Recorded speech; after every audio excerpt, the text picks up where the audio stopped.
This is how America was stolen, episode 30. Once the land was taken and the people were confined, the system turned to something deeper.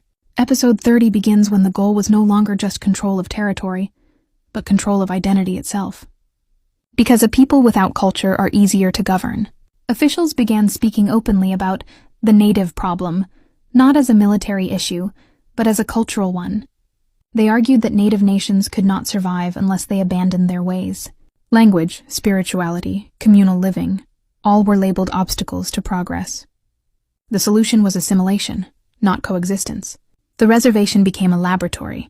Agents enforced new rules that reshaped daily life.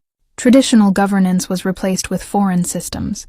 Communal landholding was discouraged. Individual ownership was pushed, not to empower, but to fracture. Divide the land, divide the people, divide the future. Children were the primary target. They were taken, sometimes forcibly, from families and sent to distant schools. Parents were told it was education. What happened inside those schools told a different story. Languages were forbidden.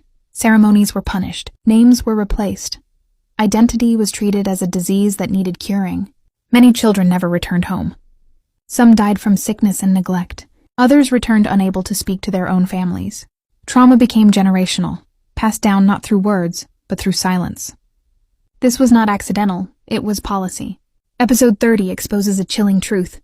The system realized it didn't need to kill native people to erase them. It only needed to make them forget who they were.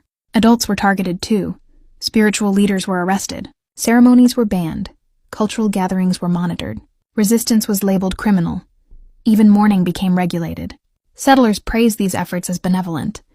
They claimed native people were being helped, given opportunity, integrated into society. But integration without consent is conquest by another name. Despite the pressure, culture survived. Songs were sung quietly. Stories were told in whispers. Languages were taught in secret. Elders carried memory even when law forbade it. Survival became an act of rebellion. Episode 30 reminds us of something crucial.